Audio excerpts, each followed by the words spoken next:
और आइए अब आपको सीधे लिए चलते हैं लखनऊ, जहां पर कैबिनेट बैठक के बाद पीसी जारी है। वो कैबिनेट के लिए गए निर्णयों पर आपको ब्रीफ करें।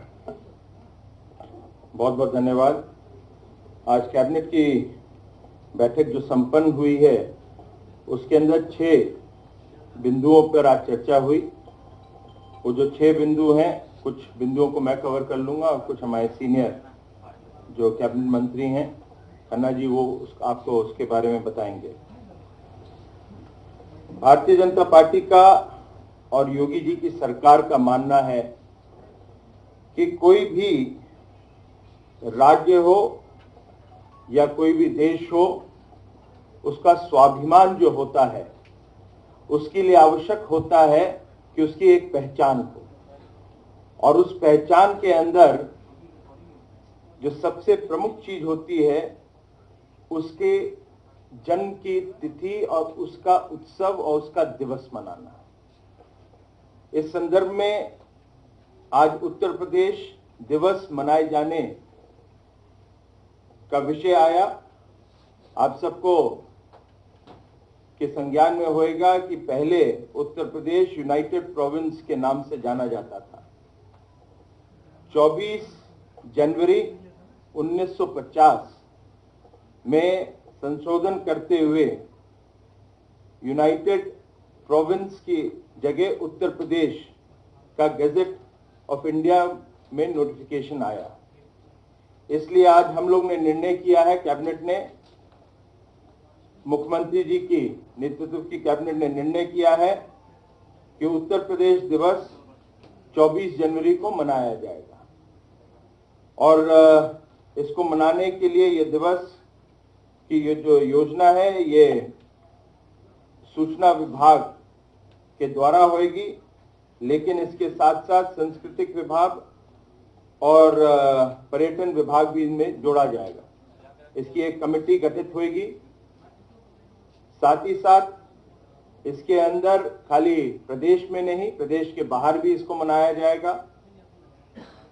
और इसमें विशेष रूप से जो उत्तर प्रदेश की सांस्कृतिक धरोहर है और उसकी विविधता है उसको प्रमुखता से हम लोग आगे करेंगे, तथा नई पीढ़ी को प्रदेश के नए विकास के परिवेश में जोड़ने का कार्यक्रम किया जाएगा। दूसरा विषय जो आज कैबिनेट ने लिया,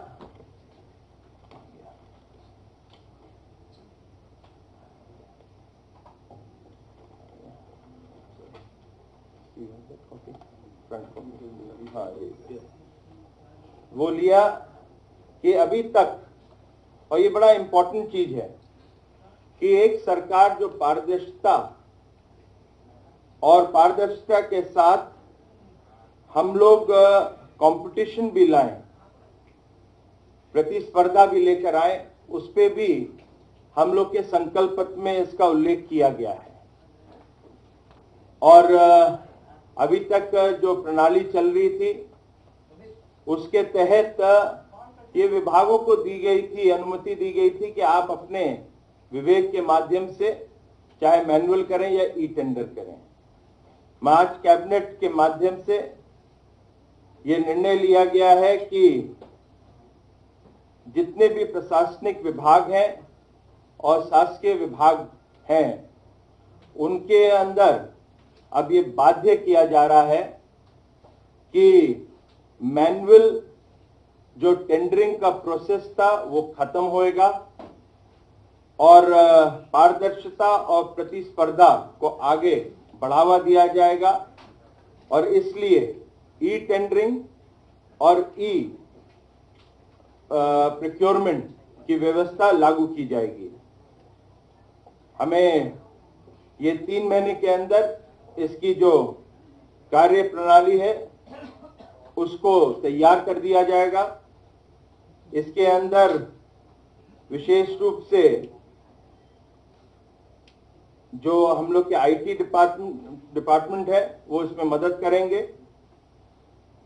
और अब जो एक उत्तर प्रदेश के अंदर और विशेष रूप से मैं कहूंगा सपा सरकार के अंदर एक जो देश भर में एक नाम चला था कॉन्ट्रैक्टिंग का, जिसको कहते हैं क्रोनी कैपिटलिज्म। क्रोनी कैपिटलिज्म का आज डी एंड हो गया है। आने वाले समय में अब क्रोनी कैपिटलिज्म नहीं होगा। जो नेक्सस कहा जाता था पॉलिटिशियंस, ब्यूरोक्रेट्स और बिजनेस हाउसेस का, वो समाप्त हो गया है। तो ये एक अच्छे शुभ संकेत है और इसके कारण जो निवेश है, चाहे वो देश के उद्योगपति हो, व्यापारी हो, साथ ही साथ विश्व भर में भी ये देखा गया है कि जहां ई टेंडरिंग और ई प्रोक्योरमेंट होता है, उस राज्य या उस प्रदेश, उस देश के अंदर फॉरेन कंपनीज भी ईज ऑफ डूइंग बिजनेस के तहत आना पसंद करते हैं। तीसरा विषय जो था वो गोरखपुर में हिंदुस्तान जो उर्वरक और रसायन लिमिटेड है, केमिकल्स एंड फर्टिलाइजर्स जो लिमिटेड है गोरखपुर में, उसके लिए भारत सरकार ने जुलाई 2016 के अंदर निर्णय लिया था कि इसके अंदर 6,500 करोड़ रुपए का निवेश किया जाएगा। अब ये स्वाभाविक है कि ये जब प्लांट चलेगा तो, और योगी जी की जो सरकार है उसकी दिशा भी है कि किसानों को लाभ मिलना चाहिए, नौकरियां पैदा होनी चाहिए, लेकिन 1 साल से जो एक प्रक्रिया होनी चाहिए, जो गति दी जानी चाहिए थी, वो हो नहीं रही थी। उसके अंदर लैंड ट्रांसफर करना है, लैंड ट्रांसफर करके फिर रजिस्ट्री होती है, रजिस्ट्री के साथ उसमें स्टैंप ड्यूटी होती है। जो उसके ऊपर जो स्टैंप ड्यूटी लगनी है वो लगभग 210 करोड़ की होती है। अब केंद्र की व्यवस्था से ये पैसा लागू किया जा रहा है, लेकिन जब ट्रांसफर और स्टैंप ड्यूटी होती है तो कहीं ना कहीं जो पूर्व में रही राज्य सरकार उस पर निर्णय नहीं ले पा रही थी। और इस दिशा के अंदर आज कैबिनेट के सामने ये फैसला आया और कैबिनेट ने जो ट्रांसफर हो रही है, जो लैंड ट्रांसफर होएगा और जो ट्रांसफर होएगा उसके अंदर जो स्टैंप ड्यूटी है उसकी छूट दी गई है, उसका निर्णय लिया है। और प्रधानमंत्री जी का भी सपना है कि पूर्वांचल के अंदर विकास हो और पूर्वांचल के अंदर रोजगार पैदा हो। योगी जी की सरकार और आज कैबिनेट का ये भी मानना है कि इससे प्रत्यक्ष और अप्रत्यक्ष रूप से इसके अंदर रोजगार पैदा होएगा और क्षेत्रीय किसानों को बहुत लाभ होने वाला है। जो चौथा निर्णय था वो खनन के विषय में है। जो खनन का जो ऑपरेशन चलता है, जो उसकी संक्रिया है, उसके विषय में और उससे जो लोग प्रभावित होते हैं या जो क्षेत्र प्रभावित होता है उसके विषय में आज निर्णय लिया गया। और ये शुभ समाचार है कि दिखता है कि एक सरकार जो राज्य में आई है वो सरकार संवेदनशील है। उस जगह जहां खनन का काम होने वाला है वहां पे हम सबको पता है जो लोग बसे हुए हैं उनको कहीं ना कहीं तकलीफ होती है और इसलिए केंद्र सरकार ने 25/4/2015 को एक अधिसूचना जारी की थी और उसमें ये था कि जिला स्तर पर डिस्ट्रिक्ट कमिटियां बनेंगी और उसके लिए डिस्ट्रिक्ट या जिला खनिज फाउंडेशन बनेगा और जिला खनिज फाउंडेशन की जो संरचना है उसके लिए आज हम लोग ने गाइडलाइंस पारित करी हैं, जिसको हम कहते हैं उत्तर प्रदेश जिला खनिज फाउंडेशन न्याय नियमावली 2017। और ये एक जो प्रस्ताव था, ये भारत सरकार ने इसका जिला खनिज फाउंडेशन के लिए कुछ गाइडलाइंस जो तय करी थी, और उसके तहत प्रधानमंत्री खनिज क्षेत्र कल्याण योजना भी बनाई, और उसके तहत लिखा गया था, और उसके अंदर जो नोटिफिकेशन था उसमें बड़ा साफ साफ लिखा था कि जो फंड्स आएंगे एक इस ट्रस्ट के माध्यम से, जो फाउंडेशन में जो फंड्स आएंगे वो किस तरह उसका बंटवारा होगा, उस जिला के अंदर क्या क्या काम हो सकता है। उदाहरण के लिए जो 60% या 60% जो फंड है, वो कुछ योजनाएं जिनका मैं जिक्र कर देता हूं। उस जिला के अंदर पेयजल की आपूर्ति, पर्यावरण की संरक्षण, फिर प्रदूषण का उपाय, स्वास्थ्य सेवाएं, शिक्षा, महिला एवं बाल कल्याण, स्वच्छता, इस प्रकार की योजना के ऊपर जो पैसा इकट्ठा होता है इस फाउंडेशन के अंदर, इस फाउंडेशन के अंदर भी जो पैसा होएगा उसके दो तरीके से होएगा। एक तो मुख्य खनिज होता है, मुख्य खनिज के अंदर एक रॉयल्टी जो तय होती है केंद्र सरकार करती है, मगर इसके अंदर इसके अलावा भी एक और रॉयल्टी केंद्र सरकार तय करेगी जो इस फाउंडेशन के अंदर जाएगी। वो कितनी होगी वो उसका निर्णय केंद्र सरकार करती है, मगर ये जो धनराशि है वो उस फाउंडेशन में ये जाएगी। उसी तरह से जो एक उप खनिज होते हैं, अलग अलग कैटेगरीज हैं, मुख्य खनिज और उप खनिज की। मुख्य खनिज के अंदर जो एक रॉयल्टी वो 10% धनराशि इस फाउंडेशन के अंदर जाएगी, मगर ये समय समय पर राज्य सरकार इसको चेंज भी कर सकती है। और इसका जो 60% जो पैसा आता है वो मैंने अभी बताया। जो 40% जो इसकी धनराशि है वो सिंचाई आदि के कामों में लगाई जाएगी उस जिला पे। ये जो इसका जो पर्पस था, इसका पर्पस जो है वो केंद्र की जो योजना है उसमें बड़े स्पष्ट रूप से इसके ऑब्जेक्टिव्स में लिखा है। क्योंकि ये आया है तो इंग्लिश में है, तो मैं इसको पढ़ देता हूं, उससे आपको समझ आ जाएगा कि किस प्रकार से 2 साल बीत गए हैं और उत्तर प्रदेश की पूर्व की राज्य सरकार ने अनदेखी करी है जिला और वहां पे रहने वालों के लिए। द ऑब्जेक्टिव जो है, मैं इंग्लिश में पढ़ रहा हूं, to work for the interest and benefit of persons and areas affected by mining operations or other related activities and transportation of minerals। सबसे बड़ी समस्या और जिसके कारण कुछ आंदोलन होते हैं, वहां पे विकास का काम नहीं हो पाता, ठप हो जाता है, एनजीओ सामने आ जाते हैं, इसका ध्यान रखते हुए केंद्र सरकार ने 2015 के अंदर ये नोटिफिकेशन या अमेंडमेंट जो एक्ट के अंदर लाए थे। मगर दुर्भाग्यपूर्ण राज्य सरकार ने एक तरह से उसकी अनदेखी करी।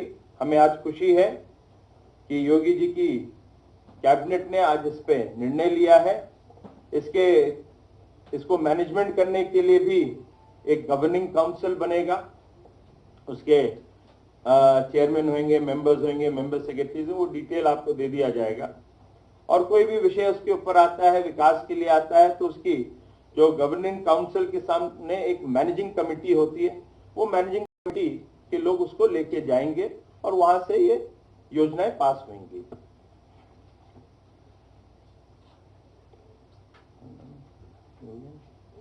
एक सेकंड भाई, एक सेकंड।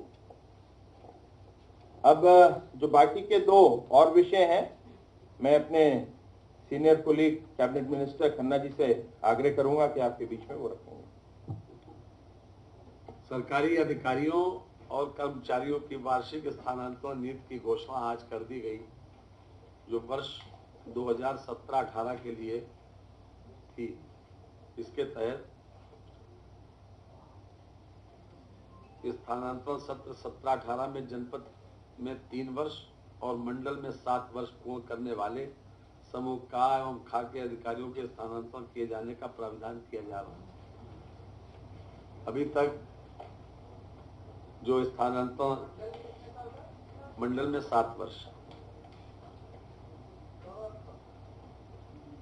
समूह खा के अधिकारी का स्थानांतरण विभागाध्यक्ष करेंगे और स्थानांतरण नीति के प्रावधानों में लगभग 20% की सीमा तक स्थानांतरण किए जा सकते हैं।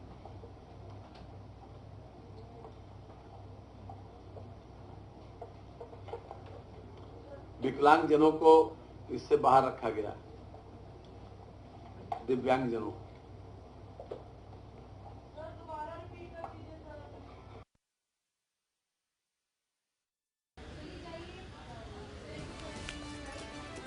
तो प्रदेश के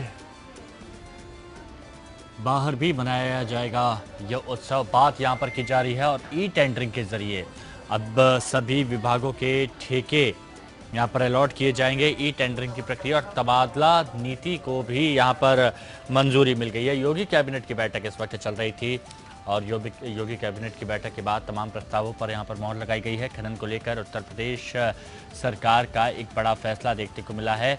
जिलेवार बनाया जाएगा खनन फाउंडेशन, और अभी खनन को लेकर काफ़ी कुछ बातें निकल के सामने आई थी। और साथ ही गोरखपुर खाद्य कारखाने की स्टाम्प ड्यूटी में छूट का प्रस्ताव भी यहां पर मंजूर किया गया है योगी कैबिनेट की बैठक में। और उत्तर प्रदेश में 1 जुलाई से जीएसटी बिल लागू हो जाएगा।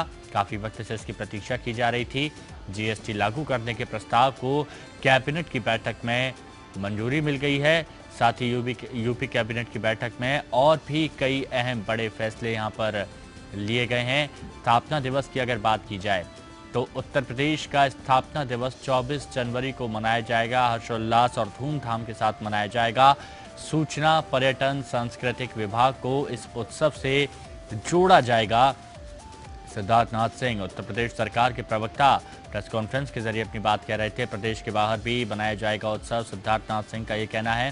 सिद्धार्थनाथ सिंह उत्तर प्रदेश सरकार के प्रवक्ता प्रेस कॉन्फ्रेंस कर योगी कैबिनेट की बैठक में लिए गए फैसलों की जानकारी जनता तक पहुंचा रहे थे। जैसे कि सीएम योगी आदित्यनाथ ने कहा कि जनता को जानना चाहिए, जनता को हक है कि उनकी चुनी हुई सरकार क्या फैसले ले रही है, क्या कदम उठा रही है, ये जानने का। और योगी कैबिनेट की बैठक अब से कुछ देर पहले चल रही थी, जहां पर खुद सीएम योगी आदित्यनाथ मौजूद थे। साथ ही खनन को लेकर एक अहम फैसला यहां पर लिया गया। जिलेवार खनन फाउंडेशन यहां पर बनाया जाएगा। गोरखपुर खाद्य कारखाने की स्टाम्प ड्यूटी में छूट का प्रस्ताव यहां पर मंजूर हुआ है। और GST bill, goods and services tax, ये 1 जुलाई से लागू होगा। बहुप्रतीक्षित, काफी वक्त से इसका इंतजार किया जा रहा था। और यूपी कैबिनेट की बैठक में और भी कई अहम फैसले यहां पर लिए गए हैं। जैसे कि हमारी सहयोगी अनामिका ने भी बताया था कि 24 जनवरी को उत्तर प्रदेश स्थापना दिवस की तारीख मुकर्रर करने के लिए कि 24 तारीख को उत्तर प्रदेश स्थापना दिवस मनाया जाएगा। इसको लेकर यहां पर मोहर लगाई जा सकती है। वो मोहर यहां पर लगाई गई है। सूचना, पर्यटन, संस्कृति मंत्रालय कई अहम प्रस्तावों पर भी यहां पर मोहर लगी है। प्रदेश के बाहर भी यहां पर उत्सव मनाया जाएगा।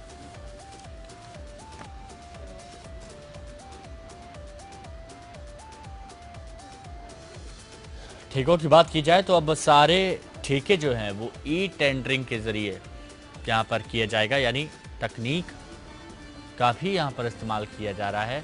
और डिजिटाइजेशन पर भी यहाँ पर काफ़ी जोर दिया जा रहा है कि उत्तर प्रदेश में डिजिटाइजेशन का दौर हो, तकनीकी के साथ सरकार आगे बढ़े, प्रदेश की तरक्की की जाए। इसको लेकर यहाँ पर कई कदम उठाए जा रहे हैं।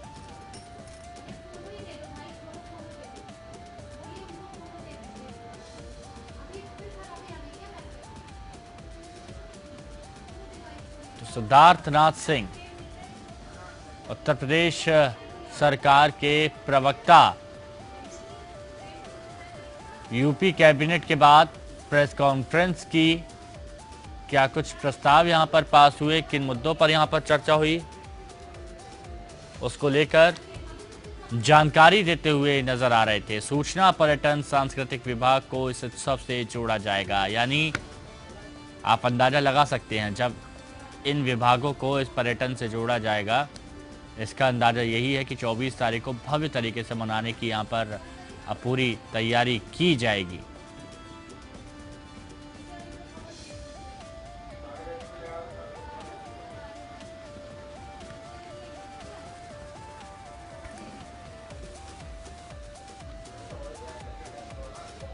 खनन को लेकर उत्तर प्रदेश सरकार का यहां पर बड़ा फैसला।